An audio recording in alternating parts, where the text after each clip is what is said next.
Claves de la semana. Seguimiento de noticias internacionales elaborado por CESCE.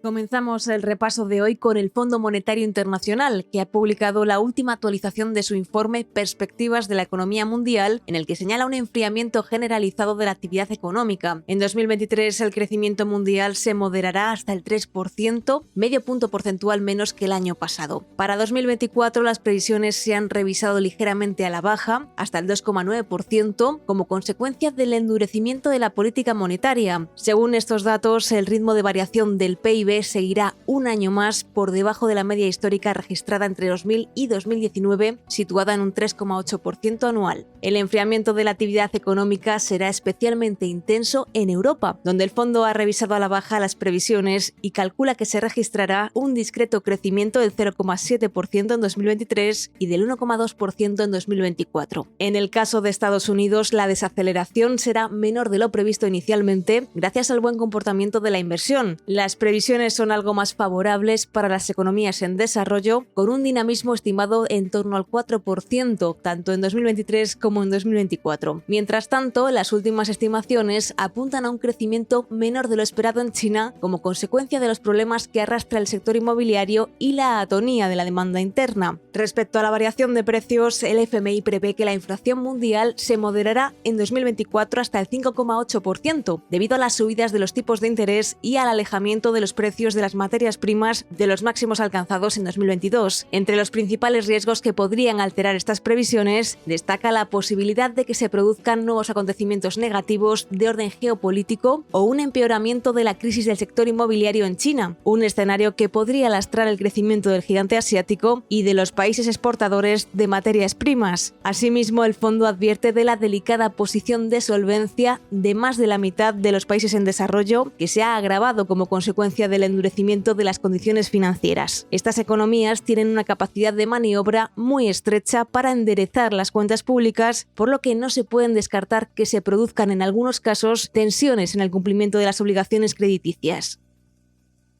Continuamos en Latinoamérica, donde Daniel Noboa ha ganado las elecciones presidenciales en Ecuador, un país que lucha contra una ola de delincuencia sin precedentes que ha eclipsado la campaña electoral tras el asesinato de Fernando Villavicencio, uno de los candidatos. Noboa, de centro-derecha, venció en la segunda vuelta a su rival de izquierda, Luisa González, con el 52% de los votos. El presidente electo, que asumirá el cargo en diciembre, es hijo del magnate y varias veces candidato a la presidencia, Álvaro Noboa. Su campaña giró en torno a una plataforma favorable al mercado, el fomento del empleo juvenil y la promoción de la inversión extranjera. Sin embargo, no se espera que se introduzcan grandes reformas durante su mandato, ya que solo durará 15 meses hasta las próximas elecciones. Recordemos que el actual presidente, Guillermo Lasso, convocó elecciones anticipadas ante la amenaza de un proceso de impeachment por corrupción y, según la Constitución, solo otorgan la presidencia por el resto del mandato de Lasso. Poco después de tomar posesión, Noboa se pondrá de inmediato en modo de pre-campaña, por lo que no parece muy propicio para afrontar reformas estructurales.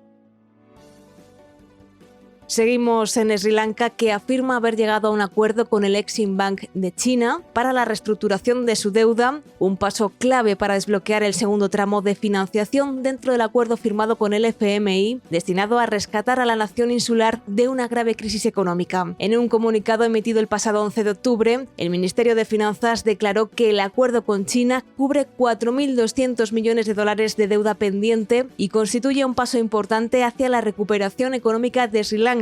El acuerdo proporciona además el espacio fiscal necesario para que la región aplique su programa de reformas económicas. La reestructuración con China debería facilitar las negociaciones con el resto de los acreedores, como reconocen las propias autoridades, que esperan que este logro histórico sirva de anclaje para su compromiso con el Comité Oficial de Acreedores y los acreedores comerciales, incluidos también los tenedores de bonos. Recordemos que la falta de avances en las negociaciones sobre la deuda era uno de los dos puntos que llevaron llevaron al FMI a no aprobar en septiembre el siguiente tramo de financiación previsto en el acuerdo. Por su parte, Japón, India y Francia dicen que no han sido informados del acuerdo y piden que se les apliquen las mismas condiciones que a China en las conversaciones de reestructuración. China acostumbra a cerrar estos acuerdos en secreto y a mantener los detalles en privado. Sri Lanka ha declarado que todos sus acreedores recibirán el mismo trato y ha pedido a los prestamistas que reduzcan la deuda pendiente en un 30%. El otro punto de desacuerdo con el FMI giraba en torno a la escasa generación de ingresos fiscales, algo complejo debido a la coyuntura económica y la extremada impopularidad de estas medidas. El descontento de la opinión pública está aumentando con el Ejecutivo y con el FMI por los esfuerzos del gobierno para aumentar los ingresos mediante la revisión de las tarifas eléctricas y la imposición de nuevos impuestos sobre la renta a profesionales y empresas.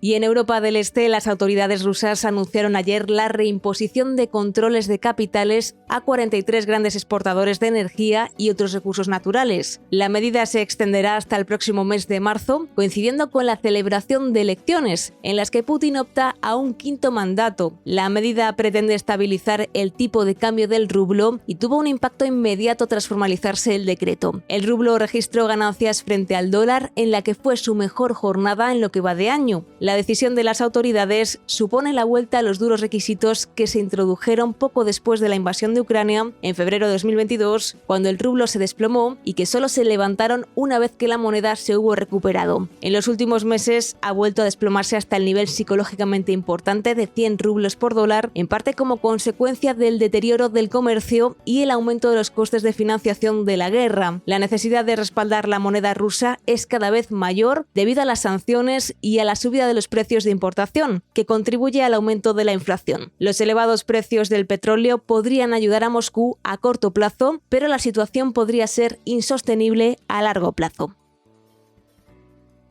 Y regresamos una semana más hasta Oriente Medio, donde Israel ha respondido al atroz y brutal ataque terrorista del 7 de octubre, que se saldó con 1.200 fallecidos y cerca de 200 ciudadanos secuestrados, con la mayor ofensiva aérea de las últimas décadas.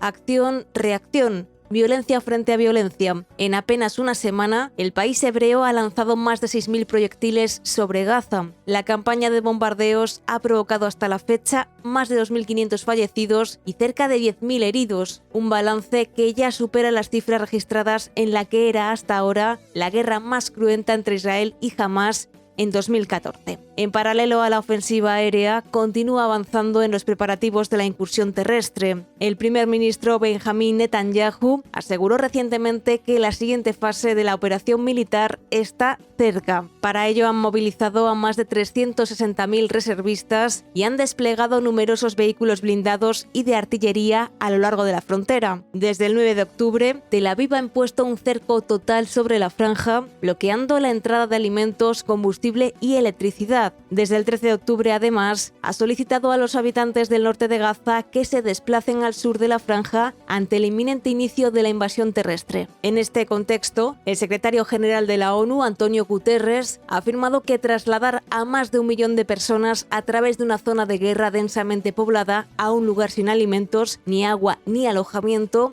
es extremadamente peligroso y en algunos casos simplemente imposible. En clave interna, el primer ministro Netanyahu ha impulsado la creación de un gobierno de emergencia que incluye a miembros de otros partidos y antiguos jefes del Estado Mayor del Ejército. El líder del principal partido de la oposición, Yair Lapid, ha mostrado su apoyo a la formación de un gobierno de unidad, pero de momento ha rechazado su incorporación. En el ámbito internacional, la reactivación de la guerra entre Hamás e Israel ha ahondado las diferencias entre los distintos bloques. Occidente ha mostrado su apoyo al país hebreo, escenificado en los viajes a Tel Aviv del secretario de Estado de los Estados Unidos, Anthony Blinken, y de la presidenta de la Comisión Europea, Ursula von der Leyen. Asimismo, Washington ha enviado equipamiento militar a Israel y ha desplazado al Mediterráneo Oriental a la Sexta Flota. En el otro lado de la balanza, el ministro de Relaciones Exteriores de China, Wang Yi, ha criticado los movimientos adoptados por Israel al considerar que ha excedido la autodefensa y ha defendido el reconocimiento de los dos estados como la única solución viable para resolver el conflicto.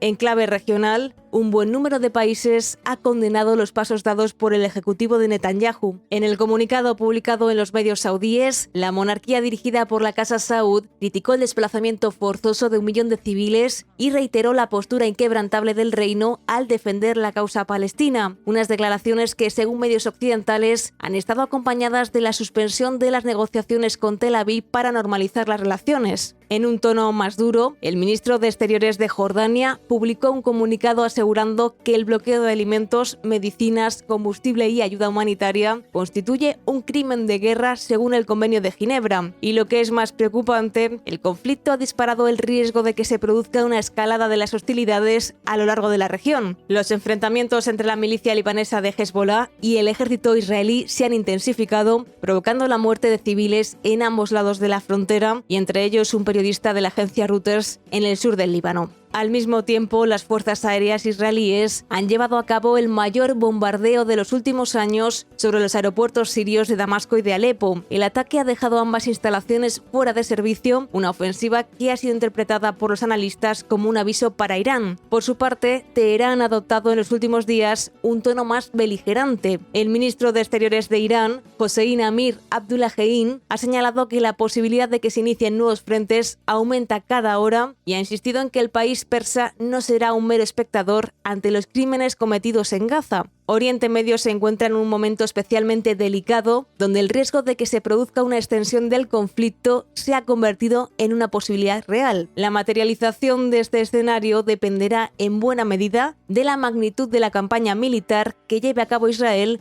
en las próximas semanas.